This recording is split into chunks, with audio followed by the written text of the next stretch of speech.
ఆర్యుల నాగరికత. ఆర్యులు అంటే గౌరవ వర్ణులు అని అర్థం.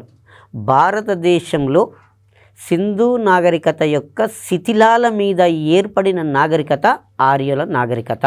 ఆర్యులు అనేవారు ఇండో యూరోపియన్ కుటుంబానికి చెందినవారు. చాలా ఇంపార్టెంట్. ఆర్యులు అనేవారు ఇండో యూరోపియన్ భాషా కుటుంబానికి చెందినవారు. ఆర్యుల యొక్క తొలి నివాసము ఉత్తర ధ్రువ ప్రాంతము అని, దక్షిణ రష్యా అని, హంగరీ అని, జర్మనీ అని, మధ్య ఆసియా అని చరిత్రకారులు భిన్నాభిప్రాయాలను వ్యక్తం చేశారు. ఆర్యుల యొక్క జన్మస్థలం గురించి చరిత్రకారులు ఏం చేశారు అంటే భిన్నాభిప్రాయాలను వ్యక్తం చేశారు. ఉదాహరణకు కొంతమంది చరిత్రకారులు కొంతమంది ఏమన్నారు అంటే ఆర్కిటిక్ ప్రాంతము అన్నారు, కొంతమంది దక్షిణ రష్యా అని చెప్పేశారు, కొంతమంది హంగరీ దేశము అన్నారు, కొంతమంది జర్మనీ దేశము అన్నారు, కొంతమంది మధ్య ఆసియా అని చెప్పేశారు. ఇలా ఈ ప్రాంతాలకు సంబంధించిన వారు ఆర్యులు అని చెప్పేశారు. మధ్య ఆసియా ప్రాంతం నుంచి తూర్పుగా ప్రయాణించి ఆర్యులు మధ్య ఆసియా ప్రాంతం నుంచి తూర్పుగా ప్రయాణించి పర్షియా నుండి ఆఫ్ఘనిస్తాన్ నుండి మన భారతదేశానికి రావడం అనేది జరిగింది. ఎందుకు అంటే ఆర్యులు పశుపాలకులు, వారికి ఒక స్థిర నివాసం లేదు. ఆర్యులు పశుపాలకులు, వారికి ఒక స్థిర నివాసం అనేది ఉండదు. పశువుల యొక్క మేతను వెతుకుతూ మధ్య ఆసియా ప్రాంతం నుంచి తూర్పుగా బయలుదేరారు.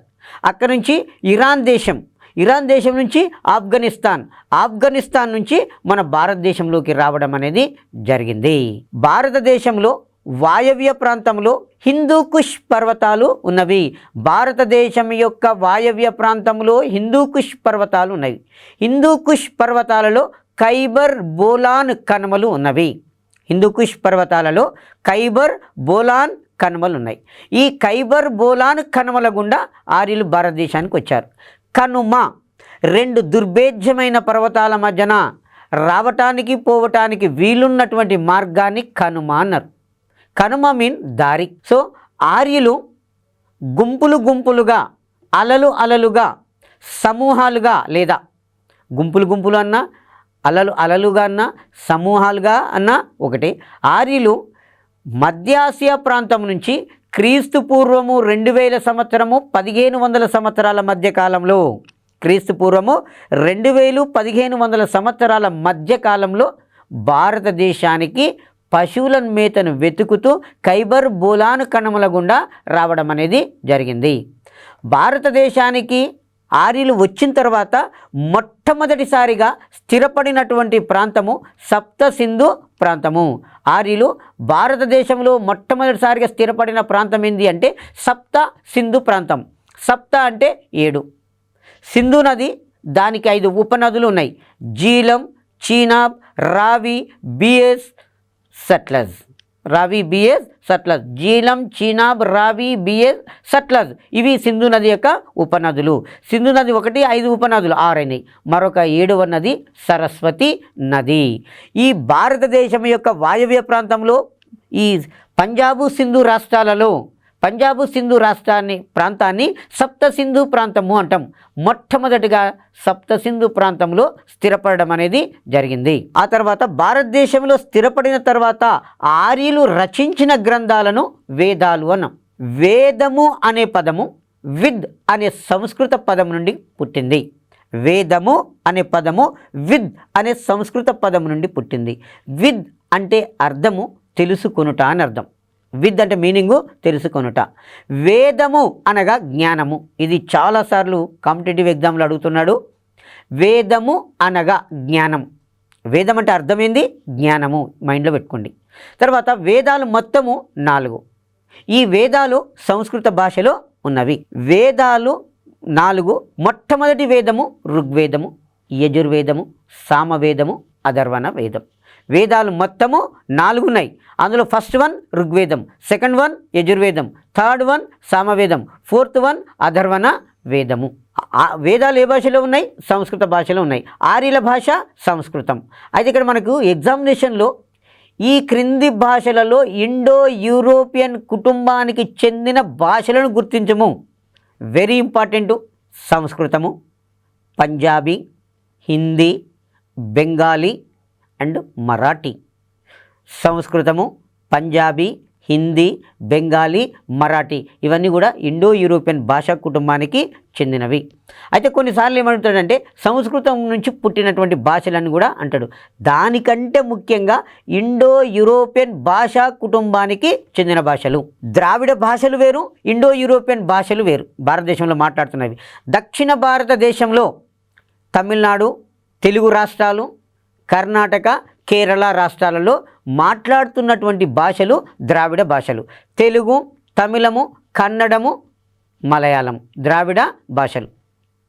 2000 సంవత్సరంలో ఎస్జిటిలోనే జీకేలో అడిగాడు, ఈ క్రింది ద్రావిడ భాషలలో అత్యధికుల వ్యవహారంలో ఉన్న ద్రావిడ భాష ఇది తెలుగు భాష. ఈ 4 రాష్ట్రాలతో పోల్చుకుంటే తెలుగువారు ఎక్కువగా ఉన్నారు కాబట్టి తెలుగు భాష అత్యధికుల వ్యవహారంలో ఉన్నది. తెలుగు, తమిళము, కన్నడము, మలయాళము మరియు గోండు భాష ద్రావిడం నుంచి పుట్టిన భాషలు. ఇండో ఆర్యన్ కుటుంబానికి చెందిన భాషలు. ఇండో యూరోపియన్ కుటుంబానికి చెందిన భాషలు సంస్కృతము, Punjabi, Hindi, Bengali and Marathi. Balgangadhar Tilak the Arctic home of the Aryans అనే గ్రంథములో ఆర్యుల యొక్క జన్మస్థలము ఉత్తర ధ్రువ ప్రాంతము అని చెప్పాడు. మరి వేదాలు మొత్తం ఎన్ని ఉన్నాయి? 4.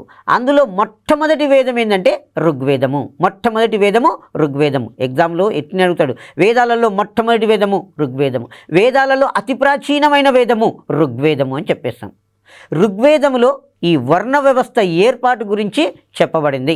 ఋగ్వేదంలో 100 వర్ణ వ్యవస్థ ఏర్పాటు గురించి చెప్పడం అనేది జరిగింది. ఆర్యులు భారతదేశం వచ్చేటప్పటికి ఆ వాయవ్య ప్రాంతంలో సింధు ప్రజలు ఉన్నారు. ఆ సింధు ప్రజలను ఏమన్నారు అంటే దస్సిలు అని చెప్పుకోవడం అనేది జరిగింది. అయితే ఆర్య నాగరికత భారతదేశంలో 2 రకాలుగా ఉంటుంది. ఒకటి ఋగ్వేద ఆర్య నాగరికత, దాన్ని తొలి వేద కాలపు నాగరికత అంటాం. వైదిక నాగరికత, తొలి వేద కాలపు నాగరికత, ఋగ్వేద నాగరికత అన్న ఒకటే. ఋగ్వేదం నాటి కాలపు నాగరికతను ఋగ్వేద కాలపు నాగరికత అన్నాం. ఈ ఋగ్వేద కాలపు నాగరికత ఆర్యుల యొక్క తొలి జీవన విధానాన్ని, ఆర్యులు భారతదేశంలోకి వచ్చి సప్త సింధు ప్రాంతంలో స్థిరపడిన వారి యొక్క జీవన విధానాన్ని తెలియజేస్తుంది. మిగిలిన 3 వేదాలు ఆర్యులు గంగా యమున మధ్య ప్రాంతంలో స్థిరపడిన తర్వాత వారి యొక్క జీవన కాలం విధానాన్ని తెలియజేస్తుంది. దాన్ని మలివేద కాలపు నాగరికత అంటాం. మిగిలిన 3 వేదాలు నాగరికత పరిణామక్రమములో వివిధ దశలను వివరిస్తున్నవి. మరి ఇందులో ఆర్యుల నాగరికత 2 రకాలుగా ఉంటుంది. తొలి వేద నాగరికత, దాన్ని ఋగ్వేద నాగరికత, క్రీస్తు పూర్వము 1500 నుంచి 1000 వరకు. ఈ డేట్ కూడా ఇంపార్టెంటే. ఆర్యుల తొలివేద ఆర్య నాగరికత ఎప్పటి నుంచి ఎప్పటి వరకు ఉంటుందంటే క్రీస్తు పూర్వము 1500 సంవత్సరం నుంచి 1000 వరకు ఉంటుంది. ఆర్యులు అనే వాళ్ళు భారతదేశానికి వచ్చేటప్పటికల్లా సింధు ప్రజలు ఉన్నారు. ఆ సింధు ప్రజలను దస్సీలు అన్నారు. సింధు ప్రజలతో యుద్ధం చేశారు, సింధు ప్రజలను తరిమేశారు. పైగా ఆర్యులు అనేక తెగల సమూహారము కాబట్టి ఆర్య తెగల మధ్యన కూడా యుద్ధాలు జరిగినవి. ఆర్య తెగల మధ్య జరిగిన ప్రసిద్ధ యుద్ధము ఏమంటారు అంటే దశరాజ్ఞ యుద్ధము లేదా 10 మంది రాజుల యుద్ధము. దశరాజ్ఞ యుద్ధము లేదా 10 మంది రాజుల యుద్ధము అని పిలవడం అనేది జరుగుతుంటుంది. ఈ యుద్ధం గురించి ఋగ్వేదంలో తెలుపబడింది. దశ అంటే 10 మంది రాజుల యుద్ధము. ఇందులో భరత తెగకు చెందిన నాయకుడు సుదాసు. భరత తెగకు చెందిన నాయకుని పేరు సుదాసు.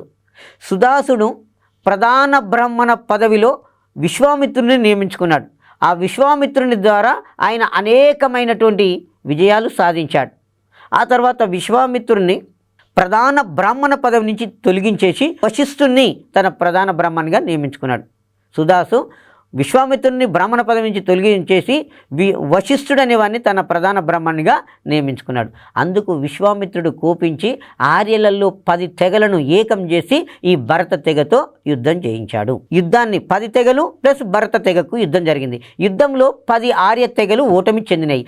దీన్ని దశరాజ్ఞ యుద్ధము లేదా 10 మంది రాజుల యుద్ధము అని చెప్పేస్తాం.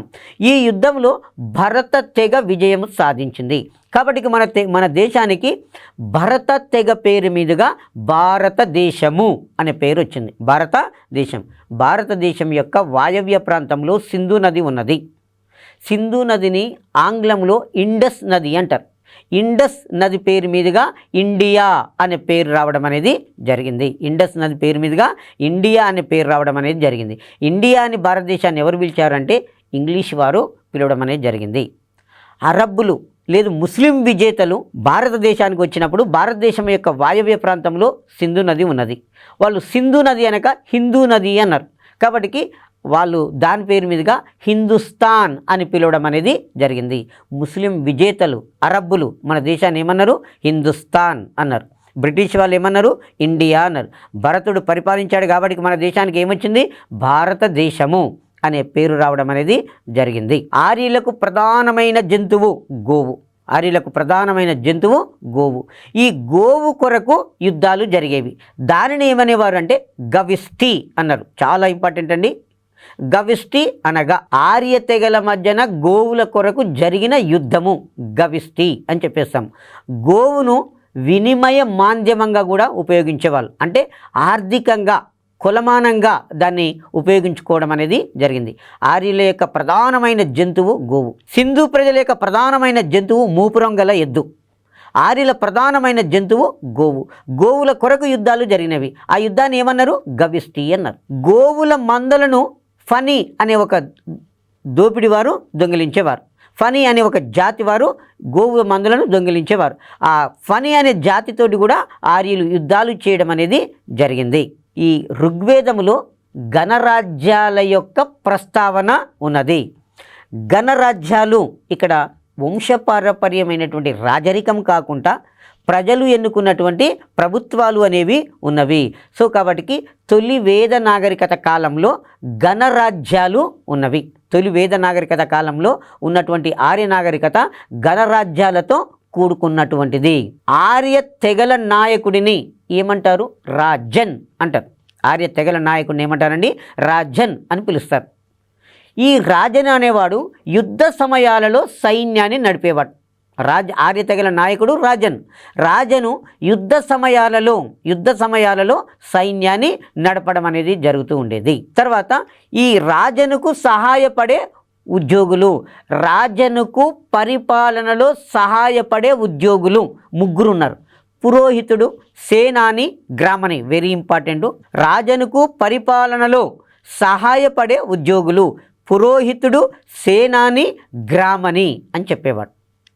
అదే కాకుండా రాజుకు పరిపాలనలో సలహా ఇస్తూ రాజు యొక్క అధికారాన్ని కంట్రోల్ చేసే యొక్క సభలు రెండు ఉన్నాయి. ఒకటి సభ, రెండు సమితి. ఋగ్వేద కాలంలో రాజనుకు పరిపాలనలో సహాయపడుతూ రాజు యొక్క అధికారాన్ని నియంత్రించే సభలు ఏంటంటే సభ మరియు సమితి అనేవి. సభలో ఎవరున్నారు? ఉన్నత ఉద్యోగులు ఉన్నారు. సమితిలో ప్రజాప్రతినిధులు. ఇది ఖచ్చితంగా అడగటానికి ఆస్కారం ఉంటుంది. ఋగ్వేద కాలంలో రాజుకు పరిపాలనలో సహాయపడుతూ రాజు అధికారాన్ని కంట్రోల్ చేసిన సభలు ఏమి ఉన్నాయంటే సభ, సమితి. మరి సభలో ఉన్న ఉద్యోగులు ఎవరు? ఉన్నత ఉద్యోగులు. సమితిలో ఉన్నవారు ప్రజా ప్రతినిధులుగా దీన్ని చెప్పుకోవడం అనేది జరుగుతూ ఉంటుంది. ఆ తర్వాత ఈ వేద కాలంలో లేదు ఋగ్వేద కాలంలో ప్రజలు రాజుకు చెల్లించే పన్నులు బలి, బాగా అనే పన్నులు. ఋగ్వేద కాలంలో, ఇది గతంలో అడిగాడండి ప్రీవియస్ ఎగ్జామ్లో, ఋగ్వేద కాలంలో ప్రజలు రాజుకు చెల్లించే పన్నులు బలి, బాగా అనే పన్నులను చెల్లించేవారు. బలి అనగా పన్ను. ఇది గత డిఎస్సిలోనే అడిగాడు, గత ప్రీవియస్ డిఎస్సిలో. బలి అనగా వేదకాలములో ప్రజలు రాజుకు చెల్లించే పన్ను. బలి అంటే అర్థం ఏంటండి? వేదకాలములో ప్రజలు రాజుకు చెల్లించే పన్ను. బాగా యుద్ధాల నుంచి సంపాదించిన సొమ్ములో రాజు యొక్క వాటా నుంచి వచ్చేది అని చెప్పేస్తున్నాం. బాగా అంటే ఇంపార్టెంటు. వేదకాలంలో రాజు యొక్క అధికారానికి, రాజుకు పరిపాలనలో సహాయపడుతూ రాజు అధికారాన్ని నియంత్రించే సభలు సభ, సమితి. ఆర్యులది ప్రధానంగా గ్రామీణ నాగరికత. వారికి పట్టణాలు తెలియవు. ఆర్య ప్రజలకు పట్టణాలు అనేవి తెలియవు. ఆర్యులది ప్రధానంగా గ్రామీణ నాగరికత. గ్రామాధికారిని గ్రామని అని పిలిచేవారు. గ్రామాధికారిని ఏమంటారండి? గ్రామని అని పిలవడం అనేది జరుగుతుంది. వేదకాలంలో ప్రజలు ఉపయోగించిన లోహాలు రాగి, కంచ్. వేదకాలంలో ప్రజలు ఉపయోగించిన లోహాలు రాగి, కంచు. సింధు నాగరికత కాలంలో ప్రజలు ఉపయోగించిన లోహాలు రాగి, కంచు. వేదకాలంలో ఋగ్వేద కాలంలో ప్రజలు ఉపయోగించిన లోహాలు రాగి, కంచు అనే లోహాలను ఉపయోగించడం అనేది జరిగింది. వేదకాలంలో కుటుంబానికి పెద్ద తండ్రి, కాబట్టి దీన్ని ఏమంటారంటే పైతృక కుటుంబ వ్యవస్థ అని పిలుస్తారు. పితృస్వామిక కుటుంబ వ్యవస్థ, దాన్ని పైతృక కుటుంబ వ్యవస్థ అంటాం. ఈ ఋగ్వేద కాలం దగ్గర నుంచి ఇప్పటి వరకు కూడా భారతీయ సమాజము పితృస్వామిక కుటుంబ వ్యవస్థ మీదనే ఆధారపడి ఉంటుంది. ఋగ్వేద కాలంలో కుటుంబ వ్యవస్థ, అంతే క్వశ్చన్. పైతృక కుటుంబ వ్యవస్థ. తర్వాత ఋగ్వేద కాలంలో వర్ణ వ్యవస్థ అనేది ఏర్పడింది. ఆ తర్వాత ఋగ్వేద కాలంలో స్త్రీకి సమాజంలో గౌరవ స్థానం ఉండేది. ఋగ్వేద కాలంలో స్త్రీకి సమాజంలో గౌరవమైనటువంటి స్థానము ఉండేది. భర్తతో పాటు అన్ని మత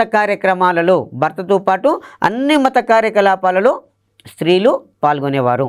ఈ వేదకాలంలో బాల్య వివాహాలు లేవు.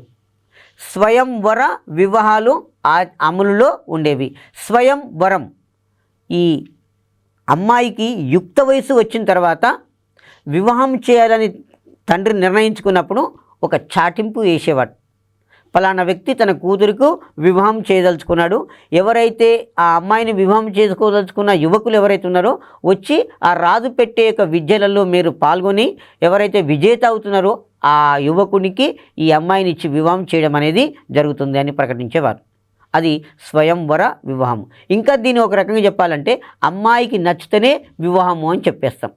స్వయంవర వివాహము ఆచరణలో ఉండేది. తర్వాత స్త్రీలు విద్యను అభ్యసించేవారు. ఎందుకంటే ఋగ్వేద కాలంలో స్త్రీలు సంపూర్ణమైన స్వేచ్ఛను కలిగి ఉన్నారు కాబట్టి విద్యను కూడా అభ్యసిస్తూ ఉండేవాళ్ళు. ఈ కాలంలో పూజించిన స్త్రీలకు గౌరవ స్థానము ఉండింది. సోమ, సుర అనే మత్తు పానీయాలను ఋగ్వేద కాలంలో ప్రజలు ఉపయోగించారు. ఋగ్వేద కాలంలో ఆర్యులు ఉపయోగించిన మత్తు పదార్థాలు సోమ, సుర అనే మత్తు పానీయాలు. సోమ యజ్ఞ నిర్వహణలో తీసుకునేవారు. యజ్ఞం చేసేటప్పుడు ఆ తీసుకునే మత్తు పానీయమే సోమ. సుర వ్యసనకారకమైనటువంటి పానీయం. ఉదాహరణకు ప్రతిరోజు తాగుతున్న ఒక గుడుంబ లాంటిది అని చెప్పుకుంటాం. సోమ, సుర అనేదేమో వ్యసనకారకమైనటువంటి పానీయము. సోమనేమో కేవలము యజ్ఞ నిర్వహణ చేసేటప్పుడు మాత్రమే తీసుకోవడం అనేది జరిగింది. మరి వేదకాలంలో ప్రజల యొక్క ప్రధాన వృత్తి పశు పోషణ, తర్వాత వ్యవసాయం. వేదకాలంలో ప్రజల యొక్క ప్రధానమైన వృత్తి పశు పోషణ, వ్యవసాయము. ఈ కాలంలో పండించిన పంటలు బార్లీ, వరి, పళ్ళు, గోధుమ, నువ్వులు, మొక్కజొన్న మొదలైనటువంటి ప్రధానమైనటువంటి పంటలు. ఋగ్వేద కాలంలో ప్రజల యొక్క ప్రధాన వృత్తి పశుపోషణ, వ్యవసాయం. పండించినటువంటి ముఖ్యమైన పంటలు వరి పంట పండించారు, బార్లీ, పళ్ళు, గోధుమ, నువ్వులు, మొక్కజొన్న ఆవాలు మొదలగు పంటలను కూడా పండించేవారు. ప్రజల యొక్క ముఖ్యమైనటువంటి వినోదాలు ఋగ్వేద కాలంలో ప్రజల యొక్క ముఖ్యమైన వినోదాలు గుర్రపు స్వారీ, రథ పందాలు, రథాలతోటి పందాలు పెట్టుకునేవాళ్ళు. తర్వాత చదరంగం, సంగీతము, నృత్యము, వేట, ఇవన్నీ కూడా వేదకాలంలో ప్రజల యొక్క ముఖ్యమైన వినోదాలు. ఋగ్వేద కాలం యొక్క చివరలో బ్రాహ్మణ, క్షత్రియ, వైశ్య, శూద్ర అనే 4 వర్ణాలు ఏర్పాటు కావడం అనేది జరిగింది. వర్ణ వ్యవస్థ ఏర్పాటు గురించి పేర్కొన్న గ్రంథము ఋగ్వేదం. ఋగ్వేదములో వర్ణ వ్యవస్థ యొక్క ఏర్పాటు ఉన్నది. బ్రహ్మ యొక్క నుదుటి నుంచి ఉద్భవించిన వారే బ్రాహ్మణులు. తర్వాత భుజాల నుంచి ఉద్భవించిన వారు క్షత్రియులు, తొడల నుంచి ఉద్భవించిన వారు, ఉదరం నుంచి ఉద్భవించిన వారు వైశ్యులు, పాదాల నుంచి వచ్చిన వారు శూద్రులు. ఇది వర్ణ వ్యవస్థ ఏర్పడింది. కానీ వర్ణ వ్యవస్థ కాఠినము కాదు. అంటే ప్రజలు ఎవరికి నచ్చిన వృత్తులను వారు అవలంబించేవాళ్ళు. ఎక్కడ కూడా వర్ణ వ్యవస్థలో కఠినత్వం అనేది కనిపించకపోయేది. తొలి ఆర్యులు ప్రకృతి దేవతారాధకులు. ప్రకృతి శక్తులను పూజించారు. వీరిలో పురుష దేవతలకు ఎక్కువ ప్రాధాన్యత ఉండేది. తొలి ఆర్యులు లేదు ఋగ్వేద ఆర్యులు లేదు వేదకాలపు ఆర్యుల ప్రధానమైన దైవాలు ఎవరంటే ప్రకృతి శక్తులను పూజించారు. వీరిలో పురుష దేవతలకే ఎక్కువ ప్రాధాన్యత ఉండింది. ఇంద్రుడిని పురంధరుడు అంటాడు. పురంధరుడు అంటే పురాలను ధరించినవాడు. దట్ మీన్ వాటిని నాశనం చేసినవాడు. ఆర్య నాగరికత రాకముందు సింధు నాగరికత పట్టణ నాగరికత. ఆ పట్టణాలను ధ్వంసం చేసినవాడు ఇంద్రుడు అని చెప్పుకోవడం అనేది జరిగింది. ఇంద్రుడు పురంధరుడు అనే బిరుదు పొందాడు. ఇంద్రుడు, వరుణుడు, అగ్ని, సూర్యుడు, చంద్రుడు, వాయువు, రుద్రుడు మొదలైన దేవతలను ఈ ప్రకృతి శక్తులను పూజించారు. ప్రకృతి శక్తుల యొక్క ఆరాధన. దేవతలు ఎవరు? పురుష దేవతలకే ఎక్కువ ప్రాధాన్యత. ఇంద్రుడు, వరుణుడు, అగ్ని, సూర్యుడు, చంద్రుడు, వాయువు, రుద్రుడు అనే దేవతలు ఉన్నారు. మరి పురుష దేవతలు ఉన్నప్పుడు కూడా స్త్రీ దేవతలు పృథ్వీ, అతిథి, ఉషస్సు, రాత్రి, తర్వాత అరణ్యాని అనే స్త్రీ దేవతలను పూజించారు. పృథ్వీ, అదితి, ఉషస్సు, రాత్రి, అరణ్యాని అనే స్త్రీ దేవతలను ఆర్య నాగరికత ప్రజలు పూజించిన స్త్రీ దేవత. కొన్ని పేర్లు ఇచ్చి అందులో ఉషస్సు ఇచ్చాడండి గతంలో. ఉషస్సు అనే స్త్రీ దేవత, రాత్రి అనే స్త్రీ దేవత, అరణ్యాని, అతిథి, పృథ్వీ అనే స్త్రీ దేవతలు. ప్రధాన దైవం పురుష దేవతలే, కానీ స్త్రీ దేవతలు కూడా ఉండారు. అలాగే వీరి కాలంలో వస్తు మార్పిడి విధానము ఉండేది. వస్తు మార్పిడి విధానాన్ని బార్టర్ పద్ధతి అంటారు. వస్తు మార్పిడి విధానాన్ని ఏమంటాము? బార్టర్ పద్ధతి అని చెప్పుకోవడం అనేది జరిగింది. వస్తువుకు బదులు ఇచ్చే బదులు గోవు ప్రమాణికంగా ఉపయోగించుకోవడం అనేది జరిగింది. గోవు విలువల కొలమానంగా ఉండేది. గోవు ముఖ్య జంతువు. ఆర్యులకు ముఖ్య జంతువు గోవు. ఆ గోవును ధనంగా ఉపయోగించేవారు. విలువల కొలమానంగా వినిమయ మాధ్యమంగా ఈ గోవును ఉపయోగించడం అనేది జరిగింది. ఋగ్వేద కాలంలో ప్రజలు ఉపయోగించిన బంగారు నాణెము నిష్కము. ఋగ్వేద కాలంలో ప్రజలు ఉపయోగించిన బంగారు నాణెము నిష్కము అనేది వాడుకలోకి ఉన్నది. నిష్కం అనే నాణెము వాడుకలో ఉన్నది. ఇది మనకు తొలివేద ఆర్య నాగరికత. ఆర్య నాగరికత అనేది మనకు 2 రకాలుగా ఉంటుందండి. బ్రాహ్మణుడు, తర్వాత సేనాని, గ్రామన్ అనే ఉద్యోగులు సహాయపడేవారు. ఆ తర్వాత ఋగ్వేద కాలంలో కుటుంబ వ్యవస్థ, పితృస్వామికమైనటువంటి కుటుంబ వ్యవస్థ కొనసాగింది. ఆ తర్వాత కుటుంబ పెద్దను ఏమన్నారు? తండ్రి. ప్రజల ముఖ్య వృత్తి వ్యవసాయము, ప్రజల ముఖ్య వృత్తి పశుపోషణ. దాని తర్వాత వ్యవసాయాన్ని స్వీకరించడం అనేది జరిగింది. తర్వాత ఋగ్వేద కాలంలో రాజుకు పరిపాలనలో సహాయపడుతూ రాజు యొక్క అధికారాన్ని నియంత్రించిన సభల పేర్లు సభ మరియు సమితి. సభలో ఉన్నతమైన ఉద్యోగులు ఉండేవాళ్ళు, సమితిలో సాధారణ ప్రజలు ఉండేవాళ్ళు. ఆ తర్వాత వేదకాలంలో ప్రజలు ఉపయోగించిన మత్తు పానీయాలు సోమ, సుర. సోమనేమో యజ్ఞ సమయాలలో ఉపయోగించుకునేవారు, సురనేమో సామాన్యంగా వాడుతున్నటువంటి వ్యక్తిగా తీసుకోవడం అనేది జరిగింది. సామాన్యంగా వాడడం అనేది జరుగుతుంది సురాభాండాన్ని. ఆ తర్వాత ఈ ఋగ్వేద కాలంలో ప్రజలు వస్తు మార్పిడి విధానాన్ని ఉపయోగించేవాళ్ళు. అందులో ఈ గోవును ప్రధాన దైవంగా ఉపయోగించేవాళ్ళు. నిష్కము అనే బంగారు నాణాన్ని కూడా ఉపయోగించేవారు. ప్రకృతి శక్తులను పూజించారు. ఇంద్రుడు ప్రధానమైన దైవము. ఆ తర్వాత ఇంద్రుని తర్వాత మిగతా వరుణుడు, అగ్ని, సూర్యుడు, చంద్రుడు, వాయువు, రుద్రుడు మొదలు దేవతలను పూజించేవారు. మరి ఋగ్వేద కాలంలో ప్రధాన దైవాలు మొత్తం కూడా పురుష దేవతలకే ప్రాధాన్యత ఉన్నది. అయినప్పటికీ కూడా స్త్రీ దేవతలు ఉన్నారు. వారిలో పృథ్వీ, అతిథి, తర్వాత ఉషస్సు, రాత్రి, అరణ్యాని అనే స్త్రీ దేవతలు కూడా ఈ కాలంలో కొనుగొనడం అనేది జరిగింది. వర్ణ వ్యవస్థ ఏర్పాటు గురించి ఋగ్వేదంలో ఉన్నది. ఆ ఋగ్వేదం యొక్క పురుష సూక్తంలో వర్ణ వ్యవస్థ ఏర్పాటు గురించి ఉన్నది. అందులో ప్రధానమైన వాడు బ్రాహ్మణుడు, క్షత్రియుడు, వైశ్యుడు, శూద్రుడు యొక్క ఏర్పాట్లు ఉన్నది. కానీ వర్ణ వ్యవస్థ ఎక్కడ కూడా కఠినం కాదు. ప్రజలు వారికి నచ్చినటువంటి వృత్తులను వారు సేకరించుకోవడం అనేది జరుగుతూ ఉండింది. మలివేద కాలపు నాగరికత అనేది క్రీస్తు పూర్వము 1000 సంవత్సరం నుంచి 600 సంవత్సరాల మధ్య కాలంలో ఉన్నది. ఈ టైము అనేది ఖచ్చితంగా ఇంపార్టెంట్. ఋగ్వేదమేమో 1500 నుంచి 1000 వరకు, మలివేదమేమో 1000 సంవత్సరం నుంచి 600 సంవత్సరాల మధ్యకాలము మలివేదము. అయితే ఇందులో మనకు ఋగ్వేద కాలంలో నాగరికత అనేది ఆర్యులు సప్త సింధు ప్రాంతంలో స్థిరపడిన వారి జీవన విధానాన్ని గురించి మాత్రమే తెలియజేస్తుంది. మలివేదం ఏం చెప్తుందంటే మిగిలిన 3 వేదాలు నాగరికత పరిణామ క్రమాన్ని తెలియజేస్తున్నవి. ఈ మిగిలిన 3 వేదాల కాలంలో ఆర్యులు సప్త సింధు ప్రాంతాన్ని వదిలిపెట్టి తూర్పుగా ప్రయాణించి గంగా యమున మైదానంలో స్థిరపడిన వారి విధానం గురించి మరియు దక్షిణ ప్రాంతానికి విస్తరించిన విధానాన్ని గురించి మిగిలిన 3 వేదాలు చెప్తారు. మలివేద కాలంలో ఆర్యులు గంగా సప్తసింధు ప్రాంతాన్ని వదిలిపెట్టి తూర్పు వైపున గంగా యమున యొక్క అంతర్వేది వరకు, కొంతవరకు దక్షిణ ప్రాంతం వరకు కూడా ఆర్యులు విస్తరించడం అనేది జరిగింది. అయితే ఇక్కడ యమునా నది ప్రాంతంలో వ్యవసాయ అభివృద్ధి చేసి కురు కోసల రాజ్యాలను స్థాపించుకున్నారు. మలివేద కాలంలో ఆర్యులు తూర్పుగా విస్తరించిన తర్వాత కురు రాజ్యాన్ని, కోసల రాజ్యాలను స్థాపించారు. కురు రాజ్యం అంటే ఇప్పటి హర్యానా, పశ్చిమ ఉత్తరప్రదేశ్ ప్రాంతాలనేమో కురు రాజ్యము అంటాము.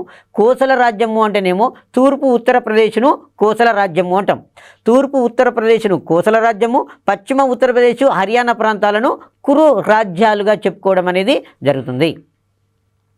ఆర్యులలో భరత అనే తెగ, పురు అనే తెగ 2 ఒకటిగా కలిసిపోయినాయి. ఆర్యులలో భరత అనే ఒక తెగ, కురు అనే ఒక తెగ, ఈ 2 తెగలు ఒకటిగా కలిసిపోయినాయి. ఒకటిగా కలిసిపోయి కురు తెగ, భరత పురు తెగలు కలిసి కురు తెగగా ఏర్పడ్డారు. కురు తెగకు చెందిన వారే కౌరవ పాండవులు.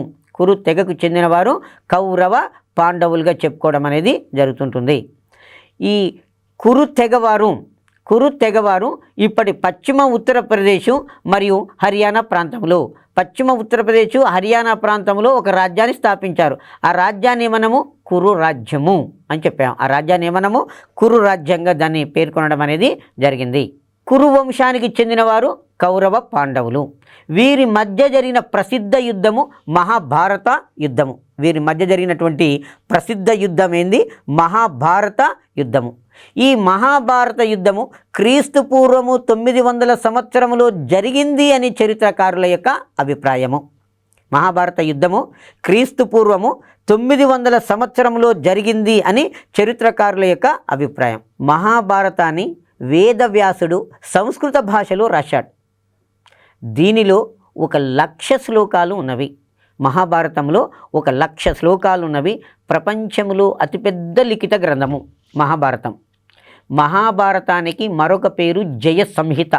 మహాభారతానికి మరొక పేరు జయ సంహిత. ఈ bit number of times GK లెవెల్లో అడుగుతున్నటువంటి బిట్, చరిత్ర బిట్ అయినప్పటికీ కూడా జీకేలో వస్తుంది. మహాభారతానికి మరొక పేరు జయ సంహిత. మహాభారతము కౌరవ పాండవుల మధ్య జరిగిన మహాభారత యుద్ధం గురించి వర్ణిస్తుంది, లేదు రాజకీయ పరిస్థితులను వివరిస్తుంది.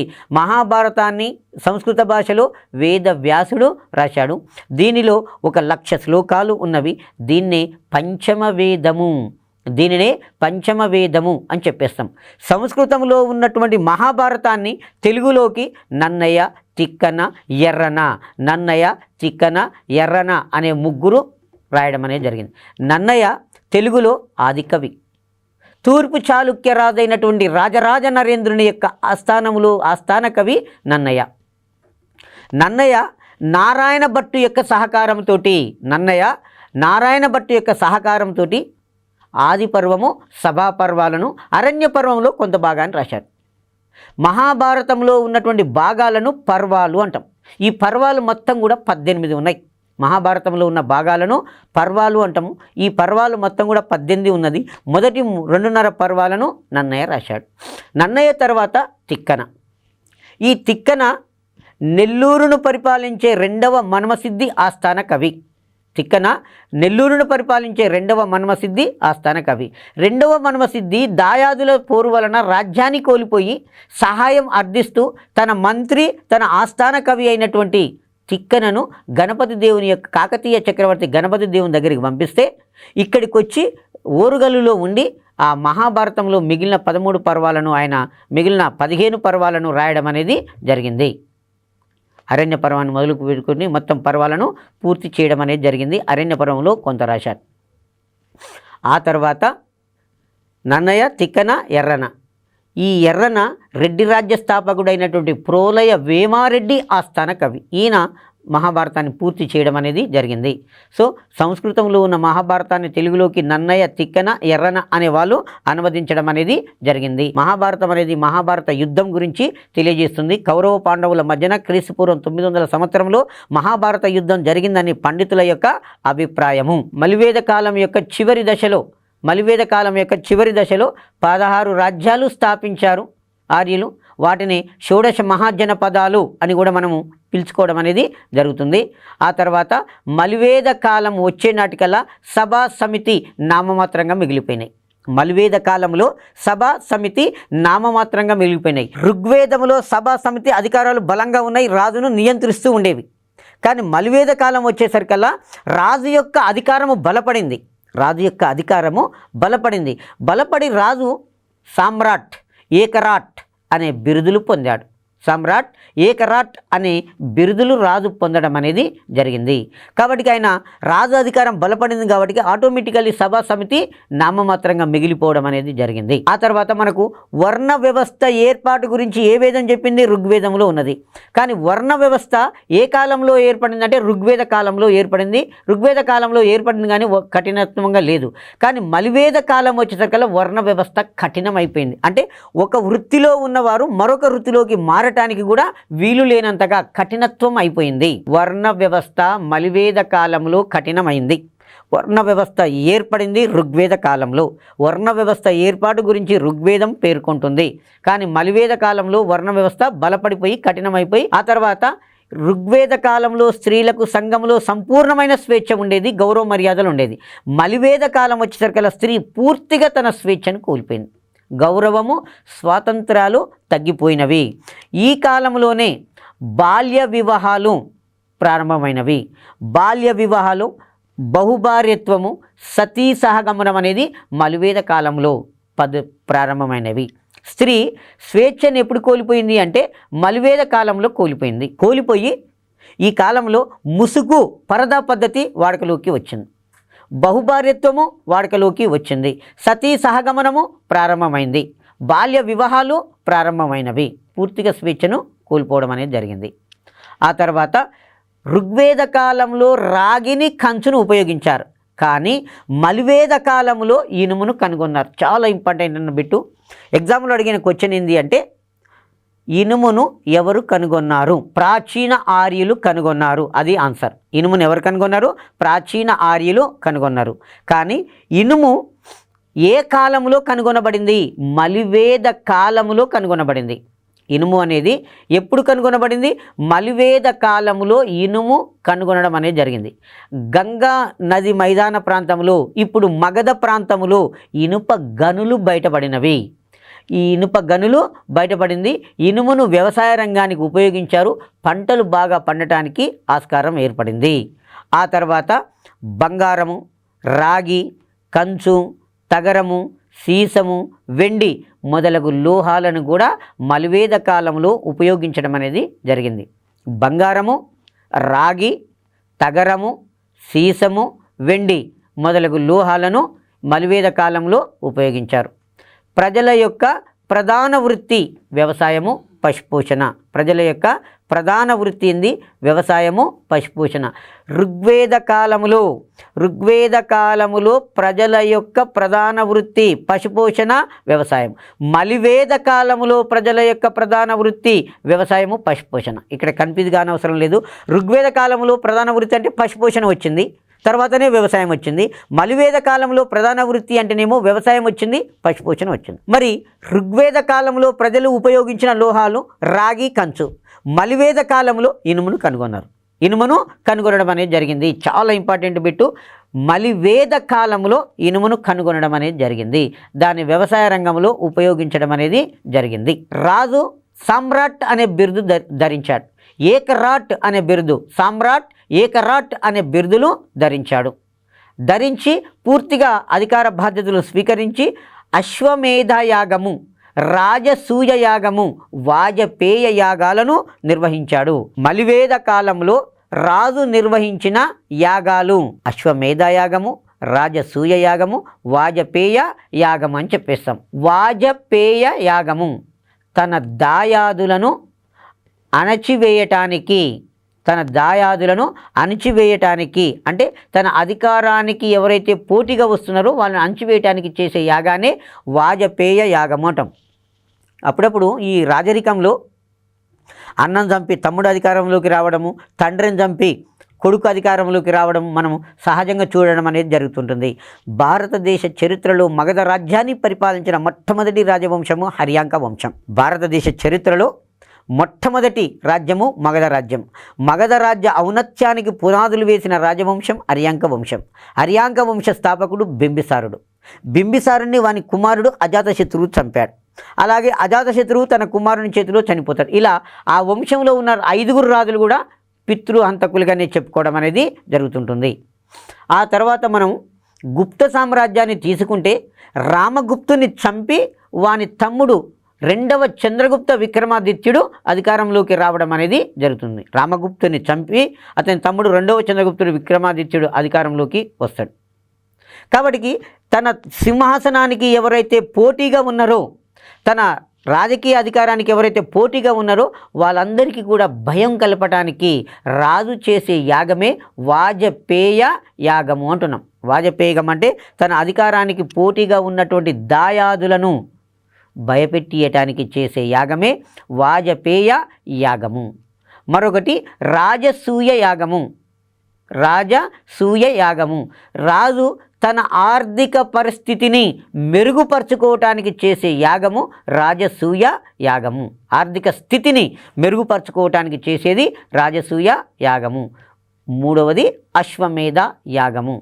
రాజ్యాధికారం యొక్క ఎల్లలను ఏర్పరచుకోవడం కోసము ఈ యాగం చేయడం అనేది జరిగింది. రాజ్యం యొక్క సరిహద్దులు ఎక్కడి నుంచి ఎక్కడి వరకు తన రాజ్యం ఉన్నది.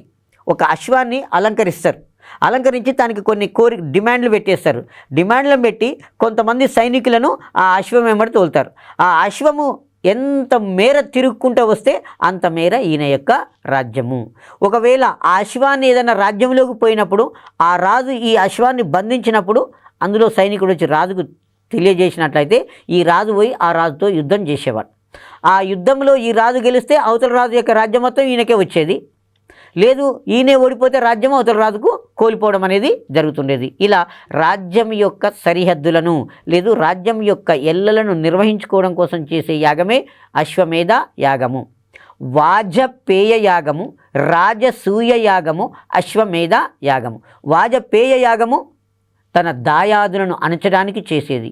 రాజసూయ యాగము తన ఆర్థిక స్థితిని మెరుగుపరుచుకోవడానికి చేసేది. అశ్వమేధ యాగము తన రాజ్యం యొక్క ఎల్లలను తెలపడం కొరకు చేసే యాగము. అయితే ఈ కాలంలో మనకు రామాయణ మహాభారతాలు ఇతిహాసాలు వాటితో పాటు పురాణాలు కూడా ఉన్నవి. రామాయణ మహాభారతాలు వాటిని ఇతిహాసాలు అంటాం. అందులోనే మన భగవద్గీత ప్రధానమైనది. హిందువులకు పవిత్రమైనటువంటి భగవద్గీత అనేది ఇతిహాసాలలో భాగంగా చెప్పుకోవడం అనేది జరుగుతుంటుంది. భారతీయ సంస్కృతికి దర్పణమైనది భగవద్గీత. మహాభారతం తర్వాత మరొకటి రామాయణం. ఈ రామాయణాన్ని వాల్మీకి రచించాడు. రామాయణానికి ఆది కావ్యము అని పేరు. దీనిలో ఉన్న భాగాలను కాండాలు అంటాం. ఈ రామాయణము ఆర్యులు వారి యొక్క రాజకీయ, సాంఘిక, ఆర్థిక, మత పరిస్థితులతో పాటు ఆర్య సంస్కృతి దక్షిణ భారతదేశానికి విస్తరించిన విధానం తెలియజేస్తుంది. ఆర్య సంస్కృతి దక్షిణ భారతదేశానికి విస్తరించిన విధానము రామాయణము తెలియజేస్తుంది. మహాభారతానికి మరొక పేరు జయసంహిత, రామాయణానికి మరొక పేరు ఆది కావ్యము. తర్వాత రామాయణాన్ని తెలుగులో మొదట గోన బుద్ధారెడ్డి రాశాడు. దాన్ని రంగనాథ రామాయణము అని చెప్పుకోవడం అనేది జరుగుతుంటుంది. ఆ తర్వాత పురాణాలు హిందూ మతాన్ని గురించి తెలియజేసే గ్రంథాలు. ఈ పురాణాలు ముఖ్యంగా ఆయా రాజవంశావళి గురించి తెలియజేస్తవి. పురాణాలు ఆయా రాజవంశాల గురించి తెలియజేస్తవి. ఆయా రాజుల యొక్క ఘనకార్యాలను, యుద్ధాలను గురించి వర్ణిస్తూ ఉంటవి. పురాణాలు ఆయా రాజులు చేసే యుద్ధాల గురించి, ఘనకార్యాలను గురించి పురాణాలు వర్ణిస్తుంటవి. పురాణాలను వేదవ్యాసుడు రచించాడు. పురాణాలు మొత్తం 18 ఉన్నవి. పురాణాలు మొత్తం ఎన్ని ఉన్నాయి? 18 ఉన్నది. వాటిని అష్టాదశ పురాణాలు అంటారు. అష్టాదశ పురాణాలు. అష్టాదశ పురాణాలు అనగా ఎన్ని? 18. మొత్తం పురాణాలు ఎన్ని? 18. పురాణాలను ఎవరు రాశారు? వేద వ్యాసుడు రాశాడు. ఈ పురాణాలు భాగవత మతానికి ముఖ్య గ్రంథాలు. పురాణాలు భాగవత మతానికి ముఖ్య గ్రంథాలు. భాగవత మతానికి ముఖ్య దేవుడు వాసుదేవుడు. భాగవత మతానికి ముఖ్యమైన దేవుడు వాసుదేవుడు అని చెప్పుకోవడం అనేది జరుగుతుంటుంది. వేదాంగాలు అనేవి ఉన్నాయి. వేదాల యొక్క చివరి భాగం వేదాంగాలు. వేదాలకు అనుషంగికమైనటువంటి 6 విద్యలను వేదాంగాలు అంటారు. వేదాలకు అనుషంగికమైన 6 విద్యలను వేదాంగాలు అంటారు. శిక్ష, కల్ప, శిక్ష, ఛందస్సు, నిరుక్త, జ్యోతిష్య, వ్యాకరణం. ఇవి వేదాంగాలు. వేదాంగాలు ఎన్నున్నాయి? 6. వేదాంగాలు వేదాలకు అనుషంగికమైనటువంటి విద్యలకు ఇవి ప్రధానమైనవి. కల్ప, శిక్ష, ఛందస్సు, నిరుక్త, జ్యోతిష్య, వ్యాకరణము. ఆ తర్వాత ఆస్తిక దర్శనాలు, వాటిని హిందుత్వ దర్శనాలు, వాటిని షడ్ దర్శనాలు అంటాం. ఆస్తిక దర్శనాలు, హిందుత్వ దర్శనాలు, షడ్ దర్శనాలు అంటే అవే వస్తున్నవి.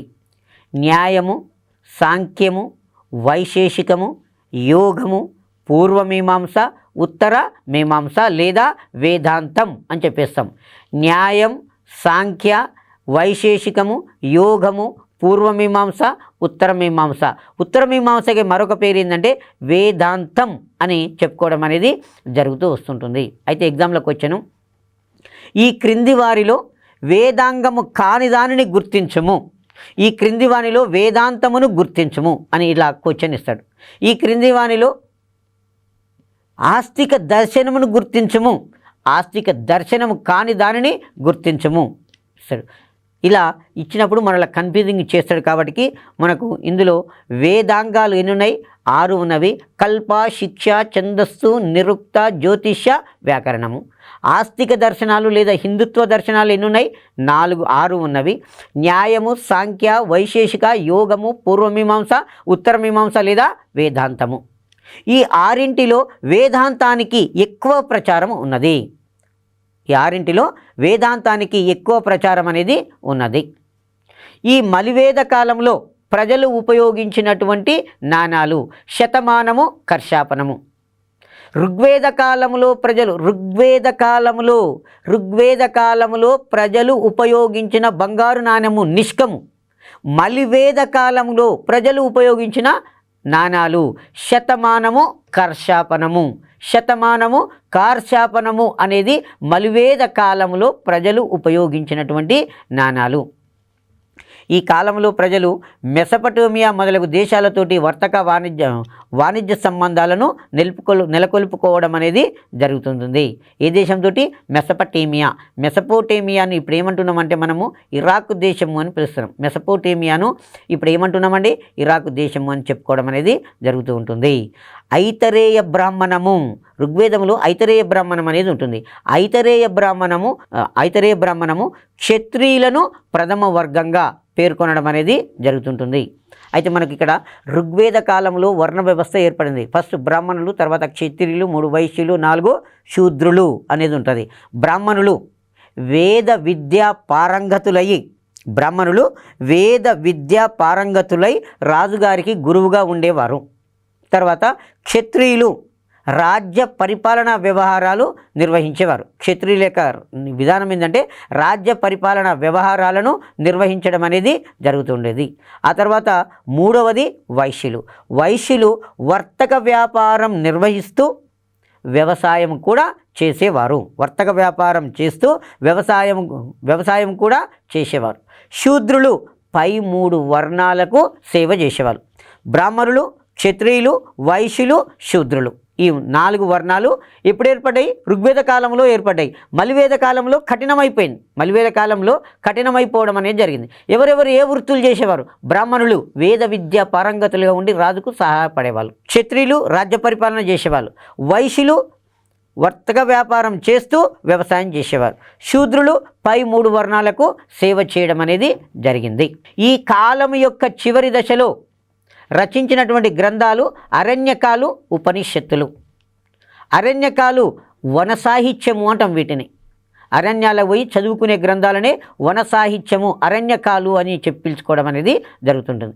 ఉపనిషత్తులు, ఉప్ నిషత్, ఒకరి వద్ద కూర్చొని విద్యను అభ్యసించడం. ఒకరి వద్ద కూర్చొని విద్యను అభ్యసించడమే ఉపనిషత్తులు అంటాం. ఉప్ నిషత్, ఒకరి వద్ద కూర్చొని విద్యను అభ్యసించడము అని చెప్పుకుంటున్నాము. ఆ తర్వాత ఈ ఉపనిషత్తులు కానీ అరణ్యకాలు కానీ యజ్ఞయాగాలు ఉపయోగము కాదని చెప్పి వర్ణ వ్యవస్థను ఖండించినవి. ఉపనిషత్తులను వేదాలలో ఒక భాగమై చివరిగా రచించినందువలన వీటిని ఉపనిషత్తులు అని పిలుస్తున్నాము. ఈ ఉపనిషత్తులనే వేదాంతము అని చెప్పేస్తున్నాం. ఉపనిషత్తులు జ్ఞానము ద్వారా మోక్షం పొందవచ్చు. ఉపనిషత్తులు జ్ఞానము ద్వారా మోక్షం పొందవచ్చు అని ఇవి తెలియజేయడం అనేది జరిగింది. ఉపనిషత్తులు మొత్తం 108 ఉన్నాయి. ఉపనిషత్తులు మొత్తం ఎన్ని ఉన్నాయి? 108 ఉన్నవి. వేదాలు 4 ఉన్నవి, వేదాంగాలు 6 ఉన్నవి, షడ్దర్శనాలు 6 ఉన్నవి, ఉపనిషత్తులు 108 ఉన్నవి. ఈ క్రీస్తు పూర్వం యొక్క 6వ శతాబ్దంలో 16 జనపదాలు ఏర్పడ్డవి. వీటిని మనము షోడశ మహాజనపదాలు అని చెప్పేస్తాం. ఈ మహాజనపదాలలో పర్వత ప్రాంతాలలో ఏర్పడ్డ వాటినేమో గణరాజ్యాలు అన్నము, మైదాన ప్రాంతాలలో ఏర్పడిన వాటినేమో రాజరిక వంశపార్యపర్య రాజరికం అంటాం. ఈ 16 రాజ్యాల కాలాన్ని భారతదేశంలో 2వ నగరీకరణ అని పిలుచుకోవడం అనేది జరిగింది. సింధు నాగరికత పట్టణ నాగరికత, ఆర్య నాగరికత గ్రామీణ నాగరికత. ఆ క్రీస్తు పూర్వం 6వ శతాబ్దంలో 16 రాజ్యాలు ఏర్పడ్డాయి కాబట్టి అప్పుడప్పుడే భారతదేశంలో నగరాలు ఏర్పడుతున్నాయి కాబట్టి వాటిని 2వ నగరీకరణ జరిగింది అని కూడా చెప్పుకోవడం అనేది జరిగింది. ఈ 6వ శతాబ్దం యొక్క చివరి భాగంలో 2 నూతన మతాలు ఏర్పడ్డవి. అది ఒకటి జైన మతము, రెండవది బౌద్ధ మతము. ఈ 2 జైన మతానికంటే ముందు అజీవక శాఖ అనేది ఉన్నది. దానిని మక్కలి గోశాల అనే వ్యక్తి స్థాపించడం అనేది జరిగింది. మక్కలి గోశాల. చివరి దశలో 2 నూతన మతాలు భారతదేశంలో ఆవిర్భవించినవి. అందులో జైన మతం మొదట, తర్వాత బౌద్ధ మతము. Okay, thank you one and all.